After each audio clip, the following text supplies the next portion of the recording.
Alhamdulillahilladzi amarna bittaqwa wal istiqamah walladzi a'tana bis-sihhah wal raha was sa'adah wal barakah.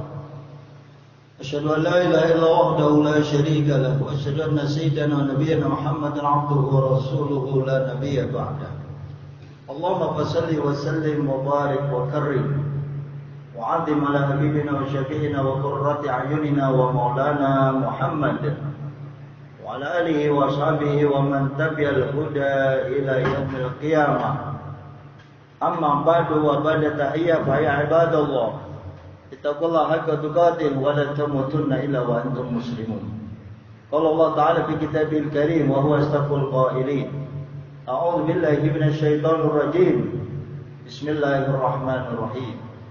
Laqad ja'akum rasulun min anfusikum 'azizun 'alaihi ma 'anittum harisun 'alaikum bil mu'minina raufur rahim. Wa qala Rasulullah sallallahu alaihi wa alihi wasallam man ahya sunnati faqad ahabbani wa man ahabbani kana ma'i fil jannah. Sadaqallahu wa sadaqa rasuluh. Ma'asyiral muslimin, hamba-hamba Allah yang bertakwa, yang ikhlas, yang mukhlis, yang muhsinin, calon-calon penghuni surga Allah Subhanahu wa taala. Hari Jumat Sayyidul Ayyam kita wajib bersyukur bahwa Allah berikan nikmat kesehatan, nikmat iman dan Islam. Nikmat yang paling mahal adalah nikmat iman Islam. Kita sebagai indikasinya tunduk patuh kepada Allah, menjalankan ibadah, wabil khusus sholat Jumat.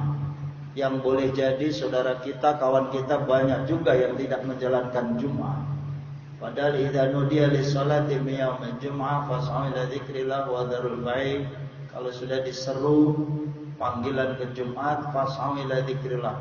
Cepat ingat Allah, cepat ke masjid, cepat ibadah, cepat zikir, cepat baca Quran dan lain sebagainya. Wabil khusus perintah terkait ibadah Jumat wa dzarul bai'. Tinggalkanlah seluruh jual beli, tinggalkanlah seluruh aktivitas keseharian kita, hanya sejenak saja. Kita di saat isoma ini kita gunakan niat ibadah kepada Allah Subhanahu wa taala. Yang tentunya mudah-mudahan ibadah kita, amalan kita, bacaan kita, zikir Bapak-bapak sekalian, amal solehnya, memakmurkan masjid, kontribusi, kota amal dan lain sebagainya, bacaan sholawat, qiraah, waqiah, al-kahfi dan lain-lainnya diterima oleh Allah Subhanahu wa taala. Wabil khusus yang peduli, yang punya bisnis peduli terhadap masjid, insyaallah bisnisnya barokah. Yang peduli terhadap kajian-kajian Islam, baik yang tadi umumkan hari Selasa maupun Jumat, sedekah sekalipun hanya air saudara itu luar biasa. Kalau kita ngaji di Al-Baqarah itu 700 kali lipat pahalanya diberikan oleh Allah Subhanahu wa taala.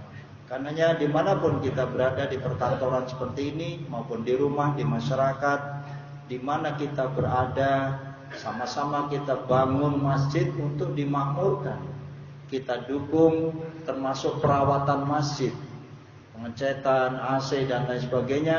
Itu bagian tugas kita untuk peduli terhadap jalan-jalan Allah fisabilillah. Kita tidak kayak Kanjeng Nabi perang.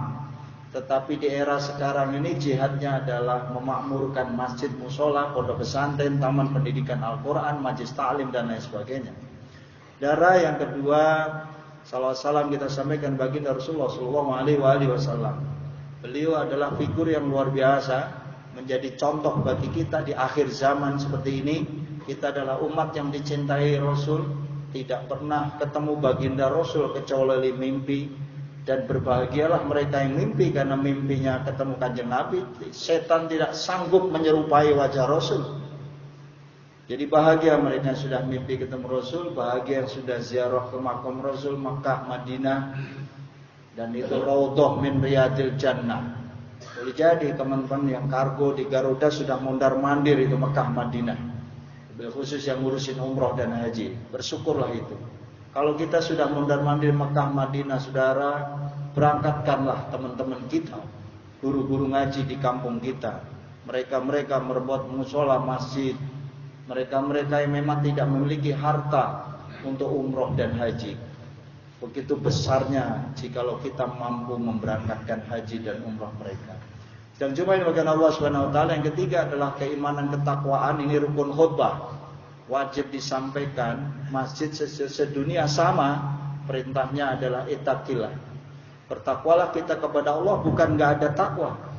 Saya yakin jamaah yang duduk ini semua bertakwa. Tapi yang diseru di sini adalah peningkatan kualitas dan kuantitas takwa kita kepada Allah, itu yang penting. Kapasitasnya adalah intisalu li awamirillah wajtinabu nawahi. Menjalankan perintah Allah dan menjauhi larangan, itu konsep sederhananya. Amaliyahnya sehari-hari kita harus bangun hablum minallah dengan baik, hablum minan nas dibangun dengan baik. Jadi dua channel besar ini harus kita jaga, saudara, supaya kita enggak duribat alaihimudillah, supaya enggak nyesel gitu. Supaya enggak merasa terhina dan malu kita sebagai umat Rasul terhina.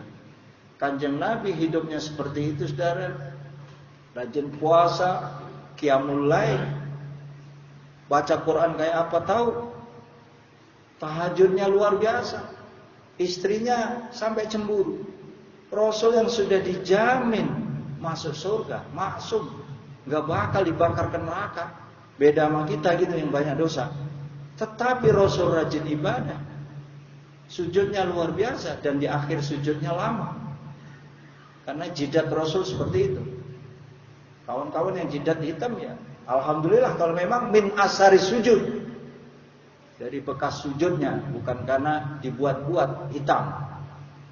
Sidang Jumat dimuliakan Allah Subhanahu wa taala, karena bulan Rabiul Awal, bulan Rabiul Akhir, bahkan sampai Rabiul Akhir lewat, semua hampir umat Islam ya rata-rata memperingati baginda Rasulullah SAW. Bukan apa-apa, saudara, untuk melihat sejarah Rasul seperti apa, kelahiran Rasul seperti apa. Di kandungan aja udah luar biasa. Ketika lahir, semua dunia bersinar, semua makhluk menyambut kedatangan baginda Rasulullah SAW. Di saat Mekah saat itu, saudara, yang padahal gersangnya luar biasa. Dan juga kafir-kafir Quraisy, Yahudi, Nasrani pada saat itu luar biasa. Begitu gemetarnya.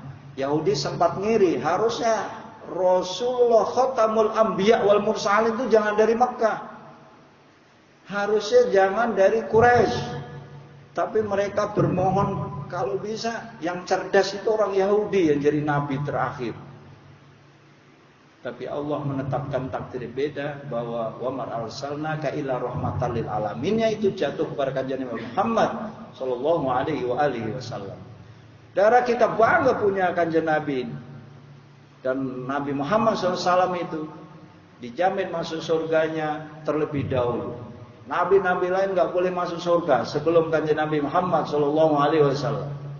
Maka Rasulullah itu Sayyidul Mursalin, Sayyid, penghulunya Al-Mursalin, maksudnya Rasul-Rasul Allah yang lain. Ibaratnya itu panglima lah ya. The best of the bestnya, bintang-bintang yang ada di dalam pangkat ke dunia ini dimiliki oleh kanjeng Nabi yang tertinggi di samping anbiya, para anbiya yang lain. Sidang Jumat dimuliakan Allah Subhanahu wa taala, karenanya asyhadu alla ilaha illallah dan Muhammadur Rasulullah, kita pertahankan tauhid kita sampai titik darah penghabisan. Kalau memperingati Maulid itu sepakat atau tidak sepakat, silakan saudara, khilafiyah itu biasa. Tidak usah ribut gara-gara Maulid, enggak penting. Yang penting adalah innallaha wa malaikatahu yusholluna 'alan nabi, itu yang penting. Mau aliran apa aja enggak apa-apa. Sesama umat Islam kan kita harus bersaudara. Gunakanlah momen kalau ingat Rasulullah itu momen untuk memupuk ukhuwah Islamiyah. Gunakanlah Maulid itu juga sebagai pemupuk pemersatu kesatuan bangsa. Itu kan penting. Tidak perlu kita harus berpecah belah. Tapi memang sudah ditakdirkan kita memang berbeda pandangan itu biasa. Beda pendapat, beda pemikiran. Selain beda pendapat juga beda pendapatan. Dan itu biasa. Ini Islam menghargai itu semua. Ikhtilafu ummati rahmah. Perbedaan Di antara kalangan umat itu rahmat, kasih sayang Allah malah. Nah, tapi fungsi kita fastabiqul khairatnya di mana? Di ayat tadi wa marsalnaka itu. Kita tinggal nerusi apa yang dikemukakan oleh Rasul, jadilah kita hamba Allah yang rahmatan lil alamin. Rahmatan lil alamin di kantor kargo ini, rahmatan lil alamin di lingkungan kita. Kalau jadi RT RW yang rahmatan lil alamin, jadi Pak Lurah yang bisa merahmatanin yang lainnya. Jadi tidak egois untuk kepentingan pribadi dan keluarganya. Dan gak penting itu bagi Rasul. Rasulullah menikahi Siti Khadijah yang kaya raya, bukan Rasulullah miskin, saudara. Mas kawinnya besar itu. Seorang pengusaha besar Rasulullah itu ketika sudah membuat networking bisnis dengan Siti Khadijah sebelum dinikahi. Kaya raya, karena sidik, amanah, tablik, patonah itu Rasulullah. Maka Khadijah senang itu, udah ganteng, mana ada yang bisa ngalahin yang seganteng Rasulullah waktu itu di Mekah. Khadijah juga sama, sekalipun janda, kaya raya, cantiknya luar biasa, saudara. Takdir Allah dijodohkan, nah inilah istri yang bisa diajak berjuang di jalan Allah. Harta kekayaannya digunakan untuk dakwah Islamiyah, mengajak dengan cara yang baik melalui akhlak. Dan akhlak Rasulullah, saudara, mau ngaji kita 5 tahun, ngaji bapak dari kecil sampai kita dipanggil Allah, ngaji akhlaknya Rasulullah. 75% aja kita bisa nyontoh akhlak Rasul. Sudah hebat, saudara. Karena kalau kita kaji kayak nggak rasional, Rasulullah seperti ini. Orang yang tiap hari mencaci maki, yang tiap hari melempari kotoran, yang tiap hari meludahi ketika mau berangkat ke masjid berdakwah. Tapi orang hari itu 2-3 hari nggak pernah meludahi Rasulullah. Rasul nanya, itu yang meludahin saya tiap hari kemana? Sakit ya Rasul? Oh sakit. Pada Yahudi. Kemudian Rasul adalah orang yang pertama menengokin orang yang sakit padahal meludahi dirinya. Mana masuk akal, saudara? Itu yang saya maksud. 75% aja akhlak Rasul kita kuasai, kita praktekkan, maksud saya. Itu bagus. Kalau kuasai wajib, kognitifnya. Aspek psikomotorik dari perilaku Rasul perlu juga kita kuasai. Kognitifnya juga sama, maka ngaji kitab Bukhari, kitab Muslim, hadis-hadis itu, dan juga berbagai kitab-kitab yang lainnya, ya, yang dikarang oleh para ulama, muhaddisin, fuqara, mufassirin, fuqaha, itu boleh kita kuasai. Tapi ketika sudah pada tataran afektif, apa itu afektif? Moralitas, pengamalan kehidupan sehari-hari. Saya bilang 75-80% kita ngikutin kanjeng Nabi sudah subhanallah, alhamdulillah, Allahu akbar. Karenanya saudara dipuji oleh Allah, wa innaka la'ala khuluqin adzim. Muhammad, engkau memiliki akhlak yang sangat agung. Nah, kalau kita nggak nyontoh kanjeng Nabi, mau nyontoh siapa? Bahkan dalam surat Al-Imran surat ketiga, saudara pasti hafal, qul in kuntum tuhibbuna Allah. Kalau Anda cinta kepada Allah, fattabi'uni. Ikuti aku. Aku ini perspektifnya adalah Rasulullah sallallahu alaihi wasallam. Yuhibbukumullah. Pasti kalian dicintai Allah karena hanya mengikuti kanjeng Nabi. Ini yang saya maksud. Sesungguhnya Rasul sallallahu alaihi wasallam itu menjadi inspirator perubahan akhlak. Saya buat kajian zuhur di Samsat Jakarta Timur. Rasul itu menjadi inspirator perubahan akhlak.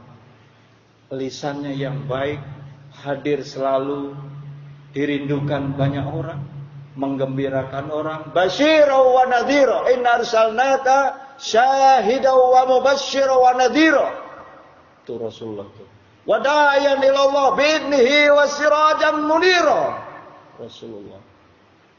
Orang Jawa bilang angel ikut Rasulullah. Susahnya rupanya ikut kalau dalam perspektif yang insan kamil kayak kanjeng Nabi.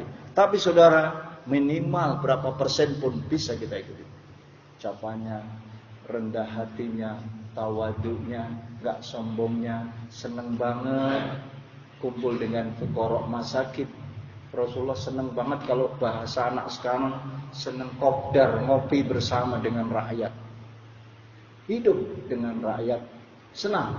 Bahkan beliau, Allahumma ahyini miskinan wa amitni miskinan wahsyurni yaumil qiyamah ma'a zumratil masakin.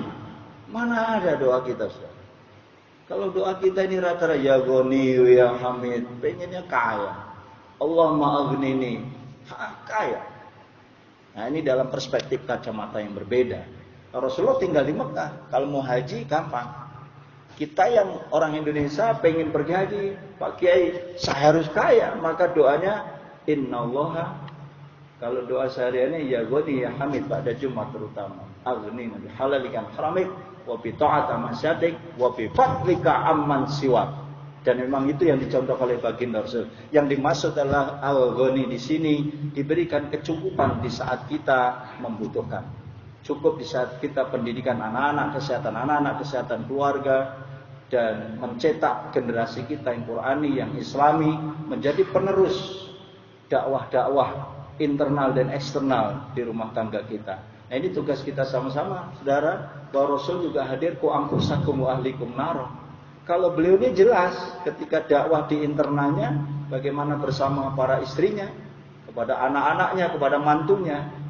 Maka ketika mau meninggal, beliau nggak ada urusan mencari istrinya yang cantik, anak nggak ada. Yang dicari adalah ummati dan ummati.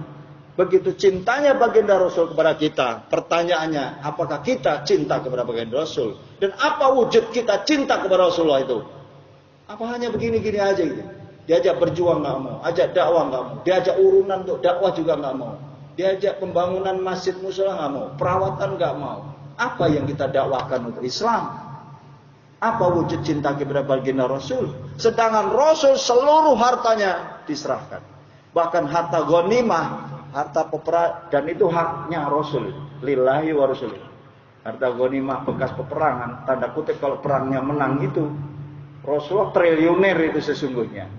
Tapi semua harta ghanimahnya dipakai di jalan Allah Subhanahu wa taala. Darah, layyinul qalbi, layyinul janib, itu sifat Rasulullah. Sifat yang lemah lembut, tidak perlu kasar, nggak perlu teriak-teriak, tidak perlu banting-banting ini di dalam dakwah, tidak.